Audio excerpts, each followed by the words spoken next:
gudoomiyaha guddi hoosaadka dhaqaalaha maaliyadda iyo ganacsiga ee golaha wakiilada Soomaaliland mudane Cumar Maxamed Saleebaan Cumar Sanweyne oo faahfaahin ka bixinayay sababta golaha wakiiladu ay ugu yeedheen wasiirka arrimaha dibadda Soomaaliland ayaa sheegay in goluhu isagu uu waajibaadkiisa dastuuriga gudanaya isla markaana shacbiga ka wakiila shacbiguna ay su'aalo badan iska weydiinayaan heshiisyada maalgashi ee xukuumadda Soomaaliland ay la gashay sharciga caalamiga ay lagama maarmaan noqotay in shacbiga loo cadeeyo oo la ogaado heshiisyadaasi sidii xukuumadda Soomaaliland ay u gashay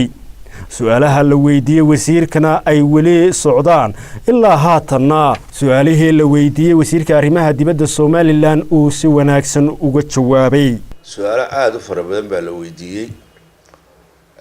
ilaa dhowr iyo 20 xildhibaan baa su'aalo weydiiyay min laba su'aalooda بريتنا وصلنا قرية أنتي حدي هدي الله كده أيه لو يدين دونا وحكي لما هي وحويان دي مرة دي جروه وكوكيلي هي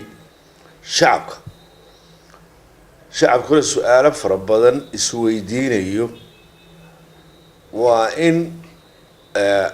لو عدي يا بل أتليس مركي ويرت هاي الأجادة وحماشة يلا يسي وحين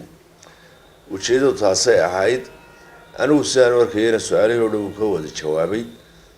وحي ويلتهاي كل سؤال وأنت بدنا وسون نقولين حدنا حيلتك هو أمبا بريت مركوي بعدين لو يدين